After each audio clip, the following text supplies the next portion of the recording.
ಏನೋ ಹೊಯ್ದಾಡ್ಸಂಗಿಲ್ರಿ ಅಂದ್ರೆ ಅಕಸ್ಮಾತ್ ಸ್ವಲ್ಪ ಅದ್ರಾಗ ಮಣ್ಣು ಹಾಕ್ರಿ, ಹೊಲಸು ಹಾಕ್ರಿ, ಅವಾಗೂ ಮುಖ ಕಾಣೋದಿಲ್ಲ. ಇಲ್ಲ ನಾವ್ ಇವೆರಡೂ ಮಾಡೋದಿಲ್ಲ ಅಂದ್ರೆ ಅಕಸ್ಮಾತ್ ಅದರ ಮ್ಯಾಲ ಒಂದು ಅರಬಿ ಹಾಕ್ರಿ, ಅವಾಗೂ ಮುಖ ಕಾಣೋದಿಲ್ಲ. ಅಂದ್ರ ನೀರು ತಿಳಿಯಾಗಿದ್ರಷ್ಟೇ ಮುಖ ಕಾಣತೈತಿ. ಅದು ಬೊಗೋಣಿ ಹೊಯ್ದಾಡಿದ್ರೂ ಮುಖ ಕಾಣೋದಿಲ್ಲ. ಆ ಬೊಗೋಣಿಯೊಳಗೆ ಒಂದಿಷ್ಟು ಹೊಲಸು ಬಿದ್ರೂ ಮುಖ ಕಾಣೋದಿಲ್ಲ. ಆ ಬೊಗೋಣಿ ಮ್ಯಾಲ ಒಂದೇನಾದ್ರೂ ಆವರಣ ಹೊದಿಕೆ ಇದ್ರೂ ಮುಖ ಕಾಣೋದಿಲ್ಲ. ಹಾಗೆ ಇದು ಅಂತಃಕರಣ ಅನ್ನೋದೊಂದು ಪಾತ್ರ, ಈ ಮನಸ್ಸನ್ನೋದೊಂದು ಪಾತ್ರ. ಇದು ಹಿಂಗ ಹೊಯ್ದಾಡ್ತು, ಚಂಚಲಾತು ಅಂದ್ರ ಕೆಡತೈತಿ. ಆತ್ಮದರ್ಶನ ಇಲ್ಲ, ದೇವದರ್ಶನ ಇಲ್ಲ. ಅದು ಹೊಯ್ದಾಡಬಾರದು. ಬೊಗೋಣಿ ಮುಖ ಕಾಣೋದಿಲ್ಲ. ಅದ್ರೊಳಗೊಂದಿಷ್ಟು ಮಣ್ಣು ಹಾಕಿದ್ರೂ ಕಾಣೋದಿಲ್ಲ. ಇದು ಚಂಚಲಾತ ಮನಸ್ಸು. ಯಾಕ? ಒಂದ್ ಸ್ವಲ್ಪ ಬೇಕು ಬೇಡ ಅನ್ನೋದು ಬಂತು ಮನಸ್ಸಿನಲ್ಲಿ, ಅವಾಗ ಚಂಚಲಾತು. ಇದು ವಿಕ್ಷೇಪ ಅಂತ ಕರೀತಾರೆ. ಒಂದ್ ಸ್ವಲ್ಪ ಮಣ್ಣು ಹಾಕಿದ್ರು, ಆಶಾ ದ್ವೇಷಗಳ ಮಣ್ಣು ಬಿತ್ತ ಮನಸ್ಸಿನೊಳಗ, ಅವಾಗ ಮನಸ್ಸು ಸ್ವಚ್ಛ ಆಗ್ಲಿಲ್ಲ, ಹೊಲಸು ಬಿತ್ತು. ಒಂದ್ ಸ್ವಲ್ಪ ಆವರಣದ ದೋಷ ಬಂತು, ಅಜ್ಞಾನದ ದೋಷ ಬಂತು. ಅಜ್ಞಾನ ಅಂದ್ರೆ ಕತ್ತಲಿ. ಈ ಕತ್ತಲಿಯೊಳಗೆ ನಿಮಗೆ ಏನಾದ್ರೂ ವಸ್ತುಗಳು ಕಾಣ್ಲಿಕ್ಕೆ ಸಾಧ್ಯ ಇದೆಯೇನು? ಆಗ ಮನಸ್ಸು ಕತ್ತಲಲ್ಲಿತ್ತು ಅಂದ್ರೆ ಜಗತ್ತಿನ ಜ್ಞಾನವೂ ಸರಿಯಾಗಿ ಆಗುವುದಿಲ್ಲ, ತನ್ನ ಸ್ವರೂಪದ ಜ್ಞಾನವೂ ಸರಿಯಾಗಿ ಆಗುವುದಿಲ್ಲ. ಮನಸ್ಸು ಹೊಯ್ದಾಡಬಾರದು. ಈಗ ಒಂದು ಚಿತ್ರ ಬರೀತಿರ್ತಾನೆ, ಒಂದು ಬಣ್ಣದ ಚಿತ್ರ. ಅದು ಸರಿಯಾಗಿ ಅವ ಏನ್ ಅನ್ಕೊಂಡನ ಹಂಗ ಅದೇ ಚಿತ್ರ ಮೂಡಬೇಕಾಗಿದ್ರ ಬಣ್ಣದ ಚಿತ್ರ ಬರೆಯುವಾಗ ಕೈ ಹೊಯ್ದಾಡಬಾರದು. ಕೈ ಹೊಯ್ದಾಡ್ತು ಅಂದ್ರ ಬಣ್ಣದ ಚಿತ್ರ ಕೆಡ್ತೈತಿ. ಬದುಕು ಬರೆಯುವಾಗ ಮನಸ್ಸು ಹೊಯ್ದಾಡ್ತು ಅಂದ್ರೆ ಬದುಕಿನ ಚಿತ್ರ ಕೆಡ್ತೈತಿ. ಎರಡು. ಬಣ್ಣದ ಚಿತ್ರ ಬರೀಬೇಕಾಗಿದ್ರ ಕೈ ಹೊಯ್ದಾಡಬಾರದು. ಬದುಕಿನ ಚಿತ್ರ ಬರೀಬೇಕಾಗಿದ್ರೆ ಮನಸ್ಸು ಹೊಯ್ದಾಡಬಾರದು. ನೀರು ಒಂದ್ ಸ್ವಲ್ಪ ತಿಳಿಯಿತ್ತು ಅಂದ್ರ ಮುಖ ಕಾಣ್ತೈತಿ. ತಿಳಿಯಾದ ನೀರಿನೊಳಗ ಹೊಲಸು ಬಿದ್ದಿದ್ರೆ ಮುಖ ಕಾಣೋದಿಲ್ಲ. ನೀರು ತಿಳಿಯಿದ್ರ ಮುಖದರ್ಶನ, ಮನಸ್ಸು ತಿಳಿಯಿದ್ರ ಆತ್ಮದರ್ಶನ ಅಷ್ಟೇ. ಎರಡೂ ಬೇಕಾಗ್ತದೆ. ಮನಸ್ಸು ತಿಳಿಯಾಗಬೇಕು, ಮುಖವು ತಿಳಿಯಾಗಬೇಕು. ಅಲ್ಲೇ ಇದಕ್ಕೇನೆ ಮುಕ್ತಾವಸ್ಥೆ ಅಂತ ಕರೀತಾರೆ. ಜೀವನ್ಮುಕ್ತಾವಸ್ಥೆ ಅಂದ್ರೆ ಏನಿಲ್ಲ, ಯಾವ ರಾಗ ದ್ವೇಷ ಮಲಿನತೆಗಳು ಚಾಂಚಲ್ಯ ದೋಷ ಇರದೆ ಯಾವ ಜ್ಞಾನ ಇರುತ್ತಾನಲ್ಲ, ಅದು ಮುಕ್ತಾವಸ್ಥೆ. ಒಬ್ಬ ಸಂತ ಇದ್ದ, ಅವನ ಹೆಸರು ಈಸಾಯಿ ಸಂತ. ಅವನ ಹೆಸರು ಇಕಹಾರ್ಟ್. ಹೆಸರೆಷ್ಟು ಚಂದದ ನೋಡಿ. ಅವನ ಹೆಸರು ಇಕಹಾರ್ಟ್, ಈಸಾಯಿ ಸಂತ. ಒಂದು ಪುಟ್ಟ ಹಳ್ಳಿ. ಅವನ 8-10 ಜನ ಶಿಷ್ಯರಿಗೆ ಪಾಠ ಪ್ರವಚನಗಳನ್ನು ಮಾಡಿಕೊಂಡಿದ್ದ ಇಕಹಾರ್ಟ್. ಅವನ ಪುಟ್ಟ ಹಳ್ಳಿಯ ಹಿಂದುಗಡೆ ಒಂದು ದೊಡ್ಡ ಬೆಟ್ಟ. ಆ ಬೆಟ್ಟದಲ್ಲಿ ಒಂದು ಮಂದಿರ, ದೇವಸ್ಥಾನ. ಈ ಇಕಹಾರ್ಟ್ ಸಂತ ಏನಿದ್ನಲ್ಲ, ಅವನ ಆರಾಧ್ಯ ದೇವತೆಯ ಮಂದಿರ. ಅವನು ಪ್ರತಿನಿತ್ಯ ಬೆಟ್ಟವನ್ನ ಹತ್ತಿ ಹೋಗಿ ದೇವಿಯ ದರ್ಶನ ಮಾಡ್ಕೊಂತಿದ್ದ. ಅವನು ಆ ಬೆಟ್ಟ ಹತ್ತಬೇಕಾದ್ರೆ ಕಲ್ಲ ಮುಳ್ಳ ಬಹಳಿದ್ದು ತುಳಿದು ಹತ್ತಬೇಕಾಗ್ತಿತ್ತು. ಶಿಷ್ಯರನ್ನು ಕರ್ಕೊಂಡು ಪ್ರತಿನಿತ್ಯ ಹೋಗ್ತಾ ಇದ್ದ ದೇವದರ್ಶನಕ್ಕೆ, ದೇವತೆಯ ದರ್ಶನ. ಒಂದು ದಿವಸ ಇಕಹಾರ್ಟ್ ಆ ಮುಳ್ಳುಗಳನ್ನು ತುಳಿತಾ ಬೆಟ್ಟದ ಮಧ್ಯೆ ಹತ್ತಿ ತಾನು ಹಾಕಿಕೊಂಡು ಹೋಗಿರುವಂತಹ ಪಾದರಕ್ಷೆಗಳನ್ನು ಹೊರಗೆ ಬಿಟ್ಟು ಕಾಲುಗಳನ್ನು ತೊಳ್ಕೊಂಡು ಮಂದಿರದ ಒಳಗಡೆ ಹೋದ. ಅಲ್ಲಿ ದೇವತೆ ಪ್ರತ್ಯಕ್ಷ ಆಯ್ತು ಇಕಹಾರ್ಟನಿಗೆ. ಅತ್ಯಂತ ಸಂತೋಷ ಆಯ್ತು ಇಕಹಾರ್ಟ ಸಂತನಿಗೆ. ದೇವತೆ ಪ್ರತ್ಯಕ್ಷ ಆದ್ರೆ ಇನ್ನೇನು. ಶಿಷ್ಯರು ಬಂದಿದ್ರಲ್ಲ, ಅವ್ರಂದ್ರು ದೇವರ ಪ್ರತ್ಯಕ್ಷ ಆಗೈತಿ, ಏನರ ಕೇಳ್ರಿ ಅಂದ್ರು. ದೇವರೇ ಪ್ರತ್ಯಕ್ಷ ಆಗೈತಿ, ಏನರ ಕೇಳ್ರಿ ಅಂದ್ರು. ಅವಾಗ ಇಕಹಾರ್ಟ್ ಅಂದ, ನಾ ಏನು ಕೇಳಬೇಕಂತ ಮಾಡೀನಿ ಅದು ಕೇಳಬೇಕನ್ನೋದು ಬಿಟ್ಟ ಬಂದಿನ ಅಂದ. ಅವಾಗ ಶಿಷ್ಯರಿಗೆ ಕೇಳಿದ್ರು, ಎಲ್ಲಿ ಬಿಟ್ಟು ಬಂದಿರಿ? ನಾ ಏನು ಪಾದರಕ್ಷೆ ಎಲ್ಲಿ ಬಿಟ್ಟಿನಲ್ಲ ಅಲ್ಲೇ ಕೇಳ್ಬೇಕನ್ನೋದು ಬಿಟ್ಟು ದೇವಸ್ಥಾನದಾಗ ಬಂದೇನಿ. ಇದು ವಿಕಾರ್. ನಾ ಏನು ಕೇಳಬೇಕನ್ನೋದೈತಲ್ಲ ಅದನ್ನು ಸಹಿತ ಪಾದರಕ್ಷೆ ಬಿಟ್ಟ ಸ್ಥಳದಲ್ಲೇ ಬಿಟ್ಟು ಬಂದೀನಿ. ನಾನು ದೇವಸ್ಥಾನಕ್ಕೆ ಬಂದಿದ್ದು, ಮಂದಿರಕ್ಕೆ ಬಂದಿದ್ದು ದೇವರನ್ನ ಕೇಳಲಿಕ್ಕೆ ಬಂದಿಲ್ಲ. ನೀನು ಇಷ್ಟು ಕೊಟ್ಟಿಯಲ್ಲಪ್ಪ ನನಗ ಅಂತ ತಿಳ್ಕೊಂಡು ಒಂದು ಧನ್ಯವಾದ ಹೇಳಿ ಹೋಗಕ್ಕೆ ಬಂದಿನಿ, ಹೊರತು ಕೇಳಲಿಕ್ಕೆ ಬಂದ ಭಕ್ತ ಅಲ್ಲ. ನಾನು ಕೇಳಕ್ಕೆ ಬಂದವಲ್ಲ, ಹೇಳಿ ಹೋಗಕ್ಕೆ ಬಂದ. ಒಂದು ಥ್ಯಾಂಕ್ ಯು ನಿನಗಂತ ಹೇಳಿ ಹೋಗಕ್ಕೆ ಬಂದ, ಒಂದು ಧನ್ಯವಾದ ಹೇಳಿ ಹೋಗ್ಲಿಕ್ಕೆ ಬಂದ. ನೋಡಿ, ದೇವರ ಏನು ಬೇಕು ಕೇಳು ಪ್ರತ್ಯಕ್ಷ ಆದಾಗ ಬೇಕಾದ್ದು ಕೊಡ್ತಿತ್ತು. ಶಿಷ್ಯರು ಹೇಳಿದ್ರು ಕೇಳಿ ಏನು ಬೇಕು ಅದು ಕೊಡ್ತೈತಿ ದೇವತೆ. ಇವ ಅಂದ ಬಿಟ್ಟು ಬಂದಿನ ಅಲ್ಲಿ ಅಂದ. ಅಕಸ್ಮಾತ್ ನಮಗ ದೇವರು ಪ್ರತ್ಯಕ್ಷ ಆಗಿ ಏನು ಬೇಕು ಕೇಳ ಅಂದಿದ್ರೆ ಹೆಂಗ, ಒಂದ್ ಸ್ವಲ್ಪ ಕಲ್ಪನಾ ಮಾಡ್ಕೊಡ್ರಿ. ನಮಗಂದಿದ್ರ ಈಗ ಸರಿಗೆ ನೆನಪಾಗುವುದು, ಒಂದ್ ಸ್ವಲ್ಪ ಟೈಮ್ ಕೊಡು. ನಾ ಅಷ್ಟು ಶಾಣೆ ಅಲ್ಲ, ನಮ್ಮ ಮನೆಯವ್ರು ಬಹಳ ಶಾಣೆ ಅದ. ಒಂದ್ ಸ್ವಲ್ಪ ಹೋಗಿ ಒಂದು ಲಿಸ್ಟ್ ಮಾಡ್ಕೊಂಡು ಬರ್ತೀನಿ, ನಾಳೆ ಹೇಳ್ತೀನಿ ನಿನಗ ಅಂತಿದ್ದೇವೆ. ಆದ್ರೆ ಇಕಾರ್ಟ್ ಅಂದ ಬೇಡಬೇಕನ್ನೋದು ಪಾದರಕ್ಷೆ ಬಿಡುವ ಸ್ಥಳದಲ್ಲೇ ಬಿಟ್ಟು ಬಂದಿನ. ಇದು ಜೀವನ್ಮುಕ್ತ. ಏನೂ ಇಲ್ಲ ಮನಸ್ಸಿನೊಳಗ, ಬೇಕು ಅಂತಿಲ್ಲ, ಬೇಡ ಅಂತಿಲ್ಲ. ಏನು ದೇವರು ಕೊಟ್ಟಾನ ಅದನ್ನ ಪ್ರಸಾದ ಅಂತ ತಿಳಿದು ಸ್ವೀಕರಿಸಿ ಬದುಕುವ ಇದು ಪ್ರಾಸಾದಿಕ ಜೀವನ ಐತಲ್ಲ, ಇದು ಅದ್ಭುತ ಜೀವನ. ಹಂಗ ನಮ್ಮ ಮನಸ್ಸಿನೊಳಗೆ ಒಂದಿಷ್ಟು, ನಮ್ಮದು ಅಷ್ಟು ಹಂಗ ಆಗೋದಿಲ್ಲ. ನಮ್ಮ ಮನಸ್ಸಿನೊಳಗೆ ಒಂದಿಷ್ಟು ಆಶಾ, ಒಂದಿಷ್ಟು ದ್ವೇಷ, ಒಂದಿಷ್ಟು ಚಂಚಲತಾ, ಒಂದಿಷ್ಟು ಅತೃಪ್ತಿ. ನಿನ್ನೆ ನೋಡಿವಲ್ಲ, ಇವೆಲ್ಲ ಇರ್ತಾವ. ಇವತ್ತೆರಡು ನೋಡ್ತೀವಿ. ಏನೋ ಹೊಯ್ದಾಡ್ಸಂಗಿಲ್ರಿ ಅಂದ್ರೆ ಅಕಸ್ಮಾತ್ ಸ್ವಲ್ಪ ಅದ್ರಾಗ ಮಣ್ಣು ಹಾಕ್ರಿ, ಹೊಲಸು ಹಾಕ್ರಿ, ಅವಾಗೂ ಮುಖ ಕಾಣೋದಿಲ್ಲ.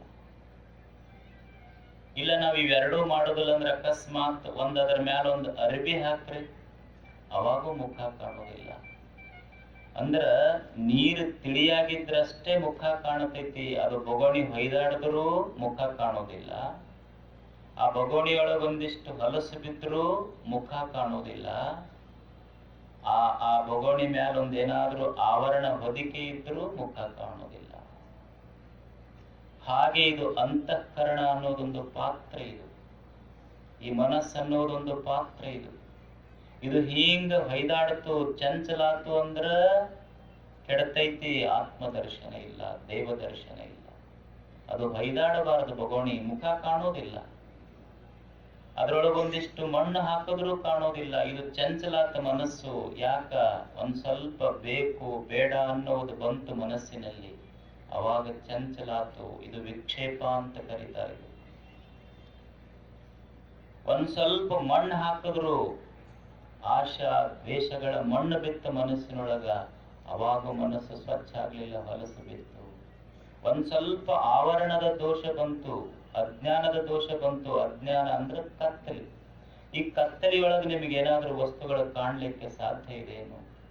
ಆಗ ಮನಸ್ಸು ಕತ್ತಲಲ್ಲಿತ್ತು ಅಂದ್ರೆ ಜಗತ್ತಿನ ಜ್ಞಾನವೂ ಸರಿಯಾಗಿ ಆಗುವುದಿಲ್ಲ, ತನ್ನ ಸ್ವರೂಪದ ಜ್ಞಾನವೂ ಸರಿಯಾಗಿ ಆಗುವುದಿಲ್ಲ. ಮನಸ್ಸು ಹೊಯ್ದಾಡಬಾರದು.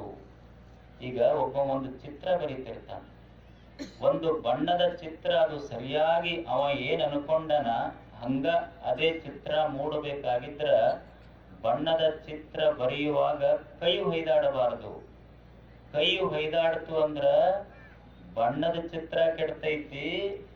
ಬದುಕು ಬರೆಯುವಾಗ ಮನಸ್ಸು ಹೊಯ್ದಾಡ್ತು ಅಂದ್ರೆ ಬದುಕಿನ ಚಿತ್ರ ಕೆಡ್ತೈತಿ. ಎರಡು. ಬಣ್ಣದ ಚಿತ್ರ ಬರೀಬೇಕಾಗಿದ್ರ ಕೈ ಹೊಯ್ದಾಡಬಾರದು, ಬದುಕಿನ ಚಿತ್ರ ಬರೀಬೇಕಾಗಿದ್ರೆ ಮನಸ್ಸು ಹೊಯ್ದಾಡಬಾರದು. ನೀರು ಒಂದ್ ಸ್ವಲ್ಪ ತಿಳಿಯಿತ್ತು ಅಂದ್ರ ಮುಖ ಕಾಣ್ತೈತಿ. ತಿಳಿಯಾದ ನೀರಿನೊಳಗ ಹೊಲಸು ಬಿದ್ದಿದ್ರೆ ಮುಖ ಕಾಣೋದಿಲ್ಲ. ನೀರು ತಿಳಿಯಿದ್ರ ಮುಖದರ್ಶನ, ಮನಸ್ಸು ತಿಳಿಯಿದ್ರ ಆತ್ಮದರ್ಶನ ಅಷ್ಟೇ. ಎರಡೂ ಬೇಕಾಗ್ತದೆ. ಮನಸ್ಸು ತಿಳಿಯಾಗಬೇಕು, ಮುಖವು ತಿಳಿಯಾಗಬೇಕು. ಅಲ್ಲೇ ಇದಕ್ಕೇನೆ ಮುಕ್ತಾವಸ್ಥೆ ಅಂತ ಕರೀತಾರೆ. ಜೀವನ್ಮುಕ್ತಾವಸ್ಥೆ ಅಂದ್ರೆ ಏನಿಲ್ಲ, ಯಾವ ರಾಗ ದ್ವೇಷ ಮಲಿನತೆಗಳು ಚಾಂಚಲ್ಯ ದೋಷ ಇರದೆ ಯಾವ ಜ್ಞಾನ ಇರುತ್ತಾನಲ್ಲ, ಅದು ಮುಕ್ತಾವಸ್ಥೆ. ಒಬ್ಬ ಸಂತ ಇದ್ದ, ಅವನ ಹೆಸರು ಈಸಾಯಿ ಸಂತ. ಅವನ ಹೆಸರು ಇಕಹಾರ್ಟ್. ಹೆಸರು ಎಷ್ಟು ಚಂದದ ನೋಡಿ. ಅವನ ಹೆಸರು ಇಕಹಾರ್ಟ್, ಈಸಾಯಿ ಸಂತ. ಒಂದು ಪುಟ್ಟ ಹಳ್ಳಿ. ಅವನ 8-10 ಜನ ಶಿಷ್ಯರಿಗೆ ಪಾಠ ಪ್ರವಚನಗಳನ್ನು ಮಾಡಿಕೊಂಡಿದ್ದ ಇಕಹಾರ್ಟ್. ಅವನ ಪುಟ್ಟ ಹಳ್ಳಿಯ ಹಿಂದುಗಡೆ ಒಂದು ದೊಡ್ಡ ಬೆಟ್ಟ. ಆ ಬೆಟ್ಟದಲ್ಲಿ ಒಂದು ಮಂದಿರ, ದೇವಸ್ಥಾನ. ಈ ಇಕಹಾರ್ಟ್ ಸಂತ ಏನಿದ್ನಲ್ಲ, ಅವನ ಆರಾಧ್ಯ ದೇವತೆಯ ಮಂದಿರ. ಅವನು ಪ್ರತಿನಿತ್ಯ ಬೆಟ್ಟವನ್ನ ಹತ್ತಿ ಹೋಗಿ ದೇವಿಯ ದರ್ಶನ ಮಾಡ್ಕೊಂತಿದ್ದ. ಅವನು ಆ ಬೆಟ್ಟ ಹತ್ತಬೇಕಾದ್ರೆ ಕಲ್ಲ ಮುಳ್ಳ ಬಹಳಿದ್ದು ತುಳಿದು ಹತ್ತಬೇಕಾಗ್ತಿತ್ತು. ಶಿಷ್ಯರನ್ನು ಕರ್ಕೊಂಡು ಪ್ರತಿನಿತ್ಯ ಹೋಗ್ತಾ ಇದ್ದ ದೇವ ದರ್ಶನಕ್ಕೆ, ದೇವತೆಯ ದರ್ಶನ. ಒಂದು ದಿವಸ ಇಕಹಾರ್ಟ್ ಆ ಮುಳ್ಳುಗಳನ್ನು ತುಳಿತಾ ಬೆಟ್ಟದ ಮಧ್ಯೆ ಹತ್ತಿ ತಾನು ಹಾಕಿಕೊಂಡು ಹೋಗಿರುವಂತಹ ಪಾದರಕ್ಷೆಗಳನ್ನು ಹೊರಗೆ ಬಿಟ್ಟು ಕಾಲುಗಳನ್ನು ತೊಳ್ಕೊಂಡು ಮಂದಿರದ ಒಳಗಡೆ ಹೋದ. ಅಲ್ಲಿ ದೇವತೆ ಪ್ರತ್ಯಕ್ಷ ಆಯಿತು ಇಕಹಾರ್ಟನಿಗೆ. ಅತ್ಯಂತ ಸಂತೋಷ ಆಯಿತು ಇಕಹಾರ್ಟ ಸಂತನಿಗೆ. ದೇವತೆ ಪ್ರತ್ಯಕ್ಷ ಆದ್ರೆ ಇನ್ನೇನು. ಶಿಷ್ಯರು ಬಂದಿದ್ರಲ್ಲ, ಅವ್ರಂದ್ರು ದೇವರ ಪ್ರತ್ಯಕ್ಷ ಆಗೈತಿ, ಏನರ ಕೇಳ್ರಿ ಅಂದ್ರು. ದೇವರೇ ಪ್ರತ್ಯಕ್ಷ ಆಗೈತಿ, ಏನರ ಕೇಳ್ರಿ ಅಂದ್ರು. ಅವಾಗ ಇಕಹಾರ್ಟ್ ಅಂದ, ನಾ ಏನು ಕೇಳಬೇಕಂತ ಮಾಡೀನಿ ಅದು ಕೇಳಬೇಕು ಅನ್ನೋದು ಬಿಟ್ಟ ಬಂದಿನ ಅಂದ. ಅವಾಗ ಶಿಷ್ಯರಿಗೆ ಕೇಳಿದ್ರು, ಎಲ್ಲಿ ಬಿಟ್ಟು ಬಂದಿರಿ? ನಾ ಏನು ಪಾದರಕ್ಷೆ ಎಲ್ಲಿ ಬಿಟ್ಟಿನಲ್ಲ ಅಲ್ಲೇ ಕೇಳಬೇಕನ್ನೋದು ಬಿಟ್ಟು ದೇವಸ್ಥಾನದಾಗ ಬಂದೇನಿ. ಇದು ಇಕಹಾರ್ಟ್. ನಾ ಏನು ಕೇಳಬೇಕನ್ನೋದೈತಲ್ಲ ಅದನ್ನು ಸಹಿತ ಪಾದರಕ್ಷೆ ಬಿಟ್ಟ ಸ್ಥಳದಲ್ಲೇ ಬಿಟ್ಟು ಬಂದಿನ. ನಾನು ದೇವಸ್ಥಾನಕ್ಕೆ ಬಂದಿದ್ದು, ಮಂದಿರಕ್ಕೆ ಬಂದಿದ್ದು ದೇವರನ್ನ ಕೇಳಲಿಕ್ಕೆ ಬಂದಿಲ್ಲ. ನೀನು ಇಷ್ಟು ಕೊಟ್ಟಿಯಲ್ಲಪ್ಪ ನನಗ ಅಂತ ತಿಳ್ಕೊಂಡು ಒಂದು ಧನ್ಯವಾದ ಹೇಳಿ ಹೋಗಕ್ಕೆ ಬಂದಿನ ಹೊರತು ಕೇಳಲಿಕ್ಕೆ ಬಂದ ಭಕ್ತ ಅಲ್ಲ. ನಾನು ಕೇಳಾಕ ಬಂದವಲ್ಲ, ಹೇಳಿ ಹೋಗಕ್ಕೆ ಬಂದ. ಒಂದು ಥ್ಯಾಂಕ್ ಯು ನಿನಗಂತ ಹೇಳಿ ಹೋಗಕ್ಕೆ ಬಂದ, ಒಂದು ಧನ್ಯವಾದ ಹೇಳಿ ಹೋಗ್ಲಿಕ್ಕೆ ಬಂದ. ನೋಡಿ, ದೇವರ ಏನು ಬೇಕು ಕೇಳು ಪ್ರತ್ಯಕ್ಷ ಆದಾಗ ಬೇಕಾದ್ದು ಕೊಡ್ತಿತ್ತು. ಶಿಷ್ಯರು ಹೇಳಿದ್ರು, ಕೇಳಿ ಏನು ಬೇಕು ಅದು ಕೊಡ್ತೈತಿ ದೇವತೆ. ಇವ ಅಂದ, ಬಿಟ್ಟು ಬಂದಿನ ಅಲ್ಲಿ ಅಂದ. ಅಕಸ್ಮಾತ್ ನಮಗ ದೇವರು ಪ್ರತ್ಯಕ್ಷ ಆಗಿ ಏನು ಬೇಕು ಕೇಳು ಅಂದಿದ್ರೆ ಹೆಂಗ, ಒಂದ್ ಸ್ವಲ್ಪ ಕಲ್ಪನಾ ಮಾಡ್ಕೊಡ್ರಿ. ನಮಗಂದಿದ್ರ ಈಗ ಸರಿಗೆ ನೆನಪಾಗುವುದು, ಒಂದ್ ಸ್ವಲ್ಪ ಟೈಮ್ ಕೊಡು. ನಾ ಅಷ್ಟು ಶಾಣೆ ಅಲ್ಲ, ನಮ್ಮ ಮನೆಯವ್ರು ಬಹಳ ಶಾಣೆ ಅದ. ಒಂದ್ ಸ್ವಲ್ಪ ಹೋಗಿ ಒಂದು ಲಿಸ್ಟ್ ಮಾಡ್ಕೊಂಡು ಬರ್ತೀನಿ, ನಾಳೆ ಹೇಳ್ತೀನಿ ನಿನಗ ಅಂತಿದ್ದೇವೆ. ಆದ್ರೆ ಇಕಹಾರ್ಟ್ ಅಂದ, ಬೇಡಬೇಕನ್ನೋದು ಪಾದರಕ್ಷೆ ಬಿಡುವ ಸ್ಥಳದಲ್ಲೇ ಬಿಟ್ಟು ಬಂದಿನ. ಇದು ಜೀವನ್ಮುಕ್ತ. ಏನೂ ಇಲ್ಲ ಮನಸ್ಸಿನೊಳಗ, ಬೇಕು ಅಂತಿಲ್ಲ, ಬೇಡ ಅಂತಿಲ್ಲ. ಏನು ದೇವರು ಕೊಟ್ಟಾನ ಅದನ್ನ ಪ್ರಸಾದ ಅಂತ ತಿಳಿದು ಸ್ವೀಕರಿಸಿ ಬದುಕುವ ಇದು ಪ್ರಾಸಾದಿಕ ಜೀವನ ಐತಲ್ಲ, ಇದು ಅದ್ಭುತ ಜೀವನ. ಹಂಗ ನಮ್ಮ ಮನಸ್ಸಿನೊಳಗೆ ಒಂದಿಷ್ಟು, ನಮ್ಮದು ಅಷ್ಟು ಹಂಗ ಆಗೋದಿಲ್ಲ. ನಮ್ಮ ಮನಸ್ಸಿನೊಳಗೆ ಒಂದಿಷ್ಟು ಆಶಾ, ಒಂದಿಷ್ಟು ದ್ವೇಷ, ಒಂದಿಷ್ಟು ಚಂಚಲತಾ, ಒಂದಿಷ್ಟು ಅತೃಪ್ತಿ. ನಿನ್ನೆ ನೋಡಿವಲ್ಲ, ಇವೆಲ್ಲ ಇರ್ತಾವ. ಇವತ್ತೆರಡು ನೋಡ್ತೀವಿ. ಒಂದು ತಪ್ಪು ತಿಳುವಳಿಕೆ, ಇನ್ನೊಂದು ಚಿಂತೆ. ಇವು ಎರಡು ಮನಸ್ಸಿನ ದೋಷಗಳು. ಇವು ಇರವ. ಇವು ಮನಸ್ಸ ಚಂಚಲಿರದ, ಮನಸ್ಸಿನೊಳಗೊಂದು ಸ್ವಲ್ಪ ಅತೃಪ್ತಿ ಇರದ, ಮನಸ್ಸಿನೊಳಗೊಂದು ಸ್ವಲ್ಪ ತಪ್ಪು ತಿಳುವಳಿಕೆ ಮೂಡುವುದೇ, ಮನಸ್ಸಿನಲ್ಲಿ ಚಿಂತೆಗಳು ಇರುವುದೇ. ಮತ್ತೆ ಹೆಂಗ್ ಮಾಡೋದ್ರಿ ಅಂತ ನೀವು ಕೇಳಬಹುದು. ಈಗ ನೀವು ಏನ್ ಮಾಡ್ತೀರಿ? ಮನ್ಯಾಗ ಸೊಳ್ಳೆ ಇರ್ತಾವಿಲ್ಲ, ಸೊಳ್ಳೆ ಬರ್ತಾವಿಲ್ಲ. ಸೊಳ್ಳೆಯಿಂದ ದಿವಸ ಸೊಳ್ಳೆ ಬಂದಾಗ ಅವುಗಳಿಂದ ರಕ್ಷಣಾ ಪಡಿತೀರಿಲ್ಲ ನೀವು? ಎರಡು ಉಪಯೋಗ ಮಾಡ್ತೀರಿ. ಎಷ್ಟರ ಸೊಳ್ಳೆ ಇರಲ್ಲ. ಒಂದು ಮಚ್ಚರದಾನಿ ಉಪಯೋಗ ಮಾಡ್ತೀರಿ, ಇನ್ನೊಂದು ಗುಡ್ ನೈಟ್ ಹಚ್ತೀವಿ. ಮಚ್ಚರದಾನಿ ಹಾಕೋಬೇಕು, ಗುಡ್ ನೈಟ್ ಹಚ್ಕೋಬೇಕು, ಅಂದ್ರೆ ಸೊಳ್ಳೆ ಬರೋದಿಲ್ಲ. ಹಂಗ ಈ ಮನಸ್ಸಿನಲ್ಲಿ ಅತೃಪ್ತಿ, ಚಾಂಚಲ್ಯ, ತಪ್ಪು ತಿಳುವಳಿಕೆ, ಚಿಂತೆ ಅನ್ನುವ ಸೊಳ್ಳೆಗಳು ಬರ್ತಿರ್ತಾವ. ಸತ್ಸಂಗ ಅನ್ನೋ ಒಂದು ಪರದೆ ಹಾಕೋಬೇಕು, ವಿವೇಕ ಸುವಿಚಾರ ಅನ್ನುವಂಥ ಗುಡ್ ನೈಟ್ ಹಚ್ಕೊಂಡು ಮುಕ್ಕೋಬೇಕು, ಆರಾಮ್ ಇರ್ತೀವಿ ಅಷ್ಟೇ. ಇದಕ್ಕಿಂತ ಏನು ಜಾಸ್ತಿ ಹೇಳೋದು? ಇವು ಸೊಳ್ಳೆಗಳು ಬರವ, ಸ್ವಲ್ಪ ತಯಾರಿರಬೇಕು, ಒಂದು ಮಚ್ಚರದಾನಿ ಇರಬೇಕು, ಒಂದು ಗುಡ್ ನೈಟ್ ಇರಬೇಕಷ್ಟೇ. ಒಂದು ಸುವಿಚಾರದ ಗುಡ್ ನೈಟ್ ಇರಬೇಕು, ಸತ್ಸಂಗದ ಮಚ್ಚರದಾನಿ ಇರಬೇಕು, ಎರಡೂ ಇರಬೇಕು. ಒಂದು ನಿನ್ನೆ ನೋಡಿದ್ವಿ, ಒಂದು ಮನಸ್ಸು ಚಂಚಲ ಐತಿ, ಮನಸ್ಸಿನೊಳಗ ಅತೃಪ್ತಿ ಐತಿ. ಮತ್ತೆರಡು ದೋಷಗಳು ಇವತ್ತು ನೋಡುವುದು.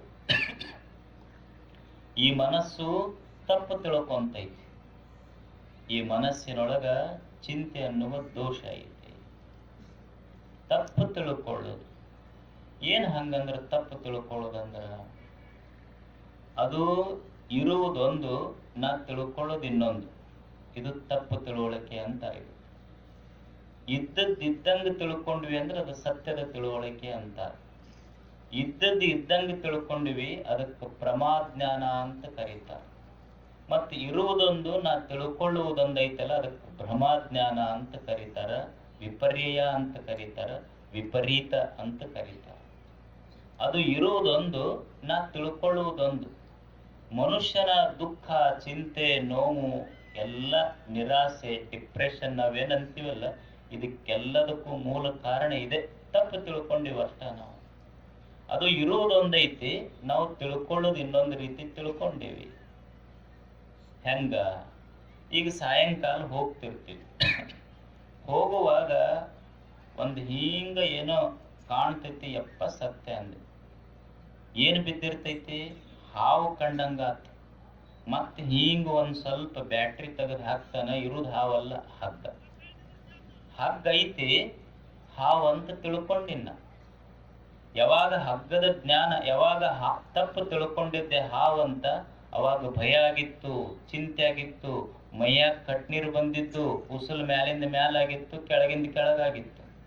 ಯಾವಾಗ ಇದು ಹಾವಲ್ಲ ಹಗ್ಗ ಅಂತ ಸತ್ಯದ ಜ್ಞಾನ ಆಯ್ತು, ಇವನ ಹಗ್ಗಲ್ಲಪ್ಪ, ಎಷ್ಟು ಹೆದರಿದ್ಯಾ ಅಂತ ಅನಿಸ್ತು.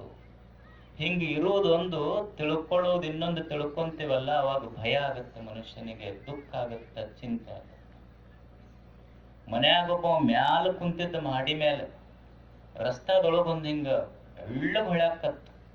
ಓಡಿ ಬಂದ, ಯಾರೋ ಬೆಳ್ಳಿ ಒಗದು ಹೋಗ್ಯಾರ ಅಂತ ಓಡಿ ಓಡಿ ಓಡಿ ಓಡಿ ಬಂದು ನೋಡ್ತಾನ, ಅದು ವಿಕ್ಸ್ ಡಬ್ಬಿ ಹೊಳಿ ಬಿದ್ದಿತ್ತು. ಹಿಂಗೆ ತಿಳ್ಕೊಂಡಿದ್ದ ಬೆಳ್ಳಿ ಅಂತ, ಆದ್ರೆ ಇದ್ದಿದ್ದು ವಿಕ್ಸ್ ಡಬ್ಬಿ ಹೊಳ್ಳಿ ಬಿದ್ದಿತ್ತು.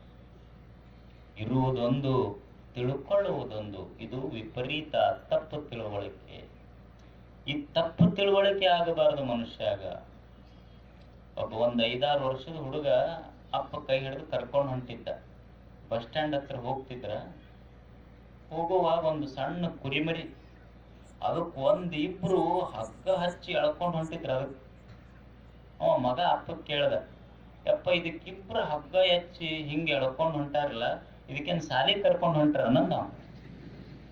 ಅಂದ್ರೆ ಮಕ್ಕಳಿಗೆ ಸಾಲಿ ಅಂದ್ರೆ ಹೆಂಗರ ಆಗಿರ್ಬೇಕು. ಕರ್ಕೊಂಡು ಹೊಂಟಿದ್ದು ಬೇರೆ ಕಡೆ ಕರ್ಕೊಂಡು ಹೊಂಟ್ರ ಅವ್ರು. ಅದಕ್ಕೆ ಕುರಿಮರಿಗೆ ಮುಗಿಸಕ್ಕ, ಮರಿ ಮಾಡಕ್ ಕರ್ಕೊಂಡು ಹೊಂಟ್ರ ಅವ್ರು. ಇವ ಹಿಂಗ ಕಲ್ಪನಾ ಮಾಡ್ಕೊಂಡ, ಮಕ್ಕಳಿಗೆ ಹಿಂಗ ಒಯ್ತಾರ ಇವರು. ಇರುವುದೊಂದು, ತಿಳ್ಕೊಳ್ಳೋದು ಇನ್ನೊಂದು ತಿಳ್ಕೊಂಡ್ರು. ಹೋಗಿದ್ದೊಬ್ಬ ಮನುಷ್ಯ ನಾಟಕ ನೋಡಕ್ ಹೋಗಿದ್ದ. ನಾಟಕ ನೋಡಿ ಮೈ ಮರ್ತಂತಾನ. ನಾಟಕದಾಗ ಆ ಬಣ್ಣ ಹಚ್ಕೊಂಡವ್ರಿಗೆ ನೋಡ್ದವ. ನಾಟಕದಾಗ ಬಣ್ಣ ಹಚ್ಕೊಂಡವ್ರಿಗೆ ನೋಡಿ, ಇವ್ರು ಬಹಳ ಸುಂದರ ಅದಾರ, ನಮ್ಮ ಮನೆಯವ್ರು ಇಷ್ಟು ಚಂದ ಇಲ್ಲ ಅಂದ. ಬಣ್ಣ ಹಚ್ಕೊಂಡವ್ರು ನೋಡಿ ಅಂತಾನ, ಇವ್ರು ಬಹಳ ಚಂದ ಅದಾರ, ನಮ್ಮ ಮನೆಯವ್ರು ಇಷ್ಟು ಚಂದ ಇಲ್ಲ. ಮನುಷ್ಯನೇ ಒಂದು ಕ್ಷಣ ವಿಚಾರ ಮಾಡಿ, ಹಿಂಗ ತಿಳುವಳಿಕೆ ಮಾಡ್ಕೊಂತಿಯಲ್ಲ, ಒಂದು ಕ್ಷಣ ವಿಚಾರ ಮಾಡಿ.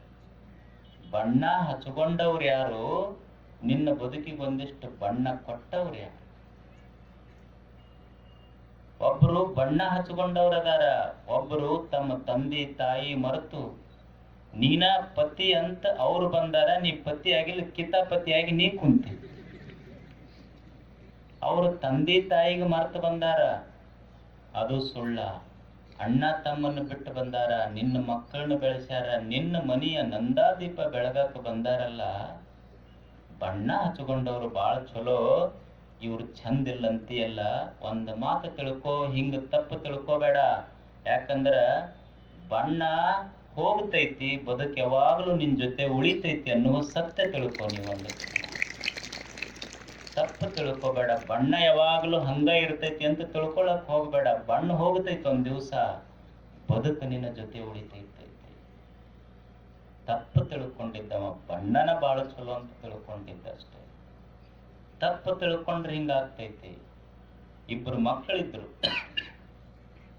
ಒಬ್ಬ ಅಮೇರಿಕದಾಗ ಓದ್ತಿದ್ದ, ಒಬ್ಬ ಇಲ್ಲೇ ಒಕ್ಕಲ್ತನ ಮಾಡ್ತಿದ್ದ. ಪಾಪ ಅವ ಅಮೇರಿಕದಾಗ ದೊಡ್ಡ ಇಂಜಿನಿಯರ್ ಆಗಿದ್ದ. ಊರಿಗೆ ಬಂದ ಹಳ್ಳಿಗೆ, ಏನ್ ಅಮೇರಿಕದಿಂದ ಬಂದಾನ ನೋಡ್ತೀರ, ಸಡಗರವೇ ಸಡಗರ. ಅವ್ವ ಅಪ್ಪ ಅವಂದ ಬರೇ ಚಂತನ ಖ್ಯಾಲ. ಇದು ಒಕ್ಕಲ್ತನ ಮಾಡೋದು ಅಲ್ಲೇ ಇರ್ತಿತ್ತು, ಯಾರು ಮಾತಾಡಿಸ್ತಿಲ್ ಪಾಪ. ಅದು ಬೆಳಿಗ್ಗೆ ಎದ್ದು ಕೂಡಲೇ ಅವನಿಗಂದ್ರು, ಯಪ್ಪ ನೀ ಜಲ್ದಿ ಹೇಳಕ್ ಹೋಗ್ಬೇಡ, 9 ಮಟ್ಟ ಮುಕ್ಕೋ ಆರಾಮ. ಯಾರಿಗೆ? ಅಮೇರಿಕದಿಂದ ಬಂದವನಿಗೆ. ಇದಕ್ಕ ಎಷ್ಟತನ ಮುಕ್ಕೊಂತಿ, ಹೋಗ್ಬಾರ್ದನ ಹೊಲಕ್ಕ ಹೋಗಿ ಎತ್ತು ಬಿಟ್ಕೊಂಡು ಎಷ್ಟತನ ಮುಕ್ಕೊಂಡಿ. ಅದು ಸುಮ್ಮನೆ ಇತ್ತು ಪಾಪ. ಅವನಿಗಂದ್ರು, ಯಪ್ಪ ನೀನು ತಂಗುಳ್ದು ಉಣ್ಣಕ್ ಹೋಗ್ಬೇಡ, ಈಗ ನಿನಗೆ ಬಿಸಿ ಇಡ್ಲಿ ಮಾಡಿ ಕೊಡ್ತೀನಿ. ಎದಕ್ಕ? ಅಮೇರಿಕದಿಂದ ಬಂದವನಿಗೆ. ಇದು ಒಕ್ಕಲ್ತನ ಮಾಡೋದಕ್ಕ ಏನು ಕುಂತಿ 8 ಗಂಟೆಗೆ ಐತಿ, ನಿನ್ನೂ ತಂಗುಳು ರೊಟ್ಟಿ ಅದಾವ ಕಟ್ಕೊಂಡು ಹೋಗ್ಬಾರ್ದನ ಹೊಲಕ್ ಅಂದ್ರು. ಯಾರ ಮನೆಗೆ ಬರ್ಲಿ, ಇವ ನಮ್ಮ ಮಗ ಅಮೇರಿಕದಾಗ ಇರ್ತಾನ, ದೊಡ್ಡ ಇಂಜಿನಿಯರ್ ಅದಾನ, ಇದು ಐತಲ್ಲ ಇಲ್ಲೇ ಒಕ್ಕಲ್ತನ ಮಾಡ್ಕೊಂಡು ಇಲ್ಲೇ ಇರ್ತೈತಿ ಊರಾಗಿತ್ತು. ನೋಡಿ ಹೆಂಗದ. ಒಂದ್ ಸ್ವಲ್ಪ ತಪ್ಪು ತಿಳ್ಕೊಂಡಿದ್ರು. ಆ ಮಗ ಅಮೇರಿಕದಾಗಿರೋ ಇಂಜಿನಿಯರ್ ಬಹಳ ಶ್ರೇಷ್ಠ, ಒಕ್ಕಲ್ತನ ಮಾಡೋದು ಬಹಳ ಕನಿಷ್ಠ. ಅವ 1 ವಾರ ಇತ್ತು ಹೋದವ ಅಮೇರಿಕಕ್ಕೆ. ಅವೇನ್ ಖಾಯಮಿರವನ ಇವ್ರತ್ತ.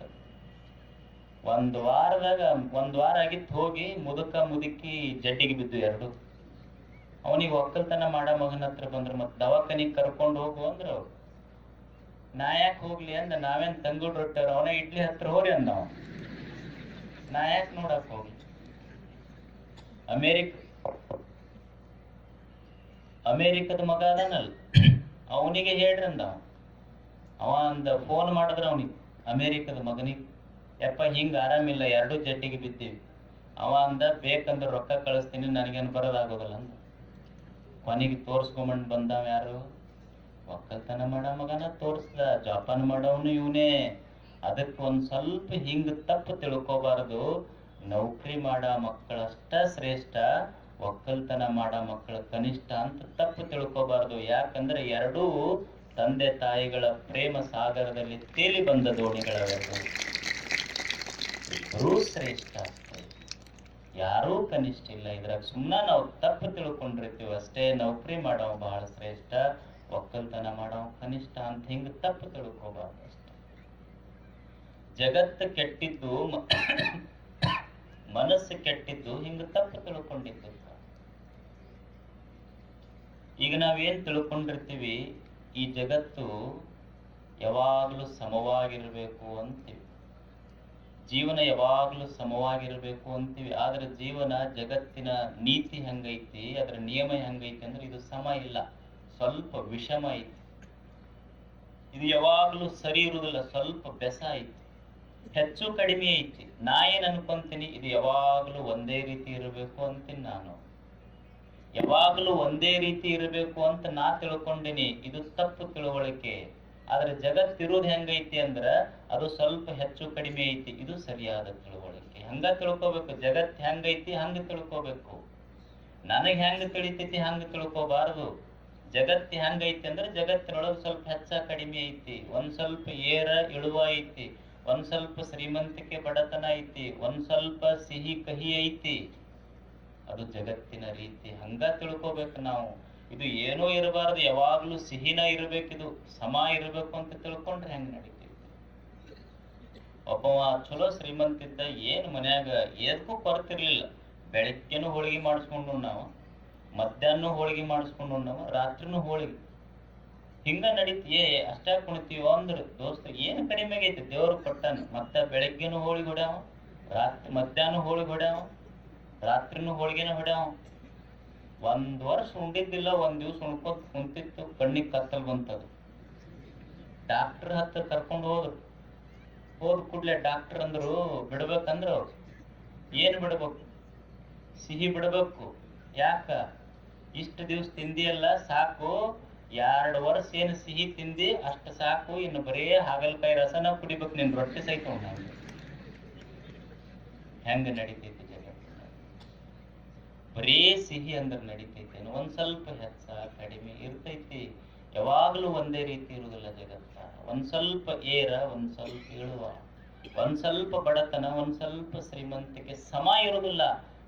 ಇವತ್ತೇನೈತಿ ಅದು ಹಂಗ ನಾಳೆಯೂ ಇರುವುದಿಲ್ಲ, ಸ್ವಲ್ಪ ಹೆಚ್ಚು ಕಡಿಮೆ ಇರ್ತೈತಿ. ಇದು ಜಗತ್ತಿನ ರೀತಿ ಅಂತ ತಿಳ್ಕೊಂಡ್ವಿ, ಇದು ಸರಿಯಾದ ತಿಳುವಳಿಕೆ. ಇದು ತಿಳ್ಕೋಬೇಕು. ಈಗ ಮದುವೆ ಆಗಿರ್ತೈತಿ ನೋಡ್ರಿ, ಹೊಸದಾಗಿ ಮದುವೆ ಆದಾಗ ಏನ್ ಮಾಡಿರ್ತಾರ, ನೀವು ಆಲ್ಬಮ್ ಗಿಲ್ಬಮ್ ನೋಡಿ ತೋರಿಸ್ತಿರ್ತಾರ ನಮಗ್ ಭಕ್ತರ ಮನೆಗೆ ಹೋದಾಗ. ಏನ್ ನೋಡ್ಬೇಕು, ಒಂದ್ ಆಲ್ಬಮ್ ತೋರಿಸ್ತಿರ್ತಾರ, ಅದು ಒಂದೇ ಕೋಕೋ ಕೋಲಾ ಬಾಟ್ಲಿ ಇರ್ತೈತಿ, 2 ಸ್ಟ್ರಾ ಇಟ್ಟಿರ್ತಾರ ಅದ್ರ. ಬಾಟ್ಲಿ ಒಂದ, ಸ್ಟ್ರಾ 2. 1 ವರ್ಷ ಆಗಿಂದ ಆಲ್ಬಮ್ ಕೈಯಾಗ ಕೊಟ್ಟಿರ್ತಾರೆ ನಮಗ. ನಾವು ಆಲ್ಬಮ್ ನೋಡ್ತಿರ್ತೀವಿ, ಬಂದ್ ಇಬ್ರು ನಮಸ್ಕಾರ ಮಾಡಿ ಹೇಳ್ತಿರ್ತಾರ, ಯಪ್ಪ ಒಟ್ಟ ನಮಗಿಬ್ಬರಿಗೆ ಹೊಂದಿಕೆನೇ ಇಲ್ಲ ನೋಡ್ರಿ. ಏನು ಫೋಟೋದೊಂದು ಖರೇನೋ, ಈಗ ಹೇಳೋದು ಖರೇನೋ? ಅವಾಗ ಅದ ಖರೆ, ಈಗಿದ ಖರೆ. ಇರುದಿಲ್ಲ ಹಂಗ. ಮೊದಲ ಕೈಯಾಗ ಸ್ಟ್ರಾ ಇರ್ತಾವ, ಆಮೇಲೆ ಸ್ವಲ್ಪ ಅದಂಗ ಬಡಿಗೆ ಬರ್ತಾವ ಅಷ್ಟ.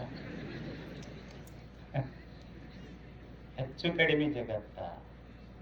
ಈಗ ನೋಡ್ರಿ, ಹೆಣ್ಮಕ್ಳು ಹೊಸದಾಗಿ ಮದುವೆ ಆಗಿರ್ತೈತಲ್ಲ, ಮದುವೆ ಆದಾಗ ಗಂಡನ ಮನೆಗೆ ಹೋಗ್ತಿರ್ತಾರೆ. ಹೋಗುವಾಗ ಒಮ್ಮೆ ಅವನ ಕೈ ಹಿಡ್ಕೊಂಡು ಅಳ್ತಿರ್ತಾಳ, ನಾ ಹೋಗಕ್ ಅಲ್ಲೇ. ಒಮ್ಮೆ ಸ್ನೇಹಿತರ ಗೆಳತಿಯರ ಕೈ ಹಿಡ್ಕೊಂಡು ಅಳ್ತಿರ್ತಾಳ ಅಮ್ಮ, ನಾ ಹೋಗಕ್ ಅಲ್ಲೇ. ಒಮ್ಮೆ ಅಪ್ಪನ ಕೈ ಹಿಡ್ಕೊಂಡು ಅಳ್ತಿರ್ತಾಳ, ಅವು ತೆಕ್ಕ ಬಡ್ದು ಅಳ್ತಿರ್ತಾಳ. ಅದು ಹುಡುಗ ನಗ್ತಿರ್ತೈತಿ, ಈಗ ಅಳ್ತಿರ್ತಾಳ. ಅವ್ರ ದೋಸ್ತರು ಕೇಳ್ತಾರ, ಅಲ್ಲೋ ತಮ್ಮ, ಆಕಿ ಹುಡುಗಿ ನೋಡಿದ್ರೆ ಅಳಕತ್ತಾಳ, ನೀನ್ ನೋಡಿದ್ರೆ ನಗತಿಯಲ್ಲ. ಅವ ಅಂದ, ಇದೇ ಲಾಸ್ಟ್ ನಗು, ಮುಂದೆ ಖಾಯ ಮಾಡೋದೈತಿ ನಮಗಂದ. ಮುಂದೆ ನಾವು ನಗೋದಲ್ಲ, ಇದೇ ಲಾಸ್ಟ್, ಇವತ್ತ ನಕ್ಕ ಬಿಡ್ಬೇಕಂದ ನಗಾಕತ್ತೀವಿ ನಾವು. ಅಷ್ಟಕ್ಕೆ ಮುಗಿತಾನೆ. ಅಳ್ತಿದ್ಲಲ್ಲ, ಹೋದ್ಲು ಗಂಡನ ಮನೆಗೆ. ಹೋಗಿ 1 ವಾರ ಇತ್ತು, ಬಂದು ಕೂಡ್ಲೇನೆ ಫೋನ್ ಹಚ್ಚಿದ್ಲು ಗಂಡಗೆ, ಯಾವಾಗ ಬರ್ತೀರಿ ಕರೆ? ಅವ್ರ ಒಂದು 2 ದಿವ್ಸ ಇರು ಮನ್ಯಾಗ. ಇಲ್ಲ, ನಮ್ಮ ಅತ್ತಿ ಹೊಲಕ್ಕೆ ಹೋಗ್ತಾಳ, ನಮ್ದು ಕೆಲಸ ಐತಿ, ಮನಿ ದೊಡ್ಡ ವ್ಯವಹಾರ ಐತಿ, ನಾವು ಹೋಗಬೇಕಲ್ಲಿ. ಮತ್ತೆ ಅವಾಗೇನ ಅತ್ತಿದ್ದು ಒಲ್ಲೆ ಅಂತ ಅತ್ತಿದ್ದು ಖರೇನೋ, ಈಗ ಹೋಗ್ತೇನಂತ ಫೋನ್ ಮಾಡಿ ಕರೆಸ್ಕೊಂಡಿದ್ದೆ ಖರೆ. ಅವಾಗ ಅದ ಖರೆ, ಈಗಿದ ಖರೆ ಅಷ್ಟೇ. ಇದು ಸಮ ಇರುವುದಿಲ್ಲ. ಇದು ಜಗತ್ತ ನಾವು ಸಮ ಅಂತ ತಿಳ್ಕೋಬಾರದು, ಒಂದ್ ಸ್ವಲ್ಪ ಹೆಚ್ಚು ಕಡಿಮೆ ಇರ್ತೈತೆ ಅಷ್ಟೇ. ಇದೂ ಸರಿಯಾದ ತಿಳುವಳಿಕೆ. ಒಬ್ಬ ಯುರೋಪದೊಳಗೆ ಒಬ್ಬ ಸಮಾಜ ಸೇವಕ ಇದ್ದ. ಅವನು ಬಹಳ ದೊಡ್ಡ ಸೇವೆ ಮಾಡಿದ್ದಕ್ಕ ಆ ಊರೊಳಗ, ಆ ನಾಡಿನೊಳಗ ಬಹಳ ದೊಡ್ಡ ಸೇವಾ ಮಾಡಿದ್ದವ. ಅವ ಸೇವಾ ಮಾಡಿದ್ದಕ್ಕ ಊರಾಗ ಒಂದು ದೊಡ್ಡ ಸರ್ಕಲ್ ಮಾಡಿ, ಆ ಸರ್ಕಲ್ನ್ಯಾಗ ಅವನ ಮೂರ್ತಿ ನಿಂದಿರ್ಸಿದ್ರು ಜನ. ಒಂದು ದಿವಸ ಹುಣ್ಣಿಮೆ ಇತ್ತು, ಹುಣ್ಣಿಮೆಯ ಬೆಳದಿಂಗಳಿತ್ತು. ಆ ಬೆಳದಿಂಗಳ ಬೆಳಕಿನ್ಯಾಗ ತನ್ನ ಮನಿ ಹತ್ತದ ರಾತ್ರಿ 12 ಗಂಟೆಗೆ ಮ್ಯಾಳಿಗೆ ಹತ್ತಿ ನೋಡ್ತಾನ ತನ್ನ ಮೂರ್ತಿ. ಆ ಬೆಳದಿಂಗಳ ಬೆಳಕಿಗೆ ಸಂಗಮರಿ ಕಲ್ಲಿನ ಮೂರ್ತಿ ಬಹಳ ಸುಂದರವಾಗಿತ್ತು. ಅವನು ಒಳಗ ಅನ್ಕೊಂತಿದ್ದ, ನನ್ನಂಗೆ ಯಾರ ಸಮಾಜ ಸೇವಾ ಮಾಡ್ಯಾರ, ಎಷ್ಟು ಜನ ನನಗೆ ಪ್ರೀತಿ ಮಾಡ್ತಾರ, ಎಷ್ಟು ಮೆರೆಸ್ತಾರ ಈ ಊರಾಗ ಅಂತ ಅನ್ಕೊಂಡವ.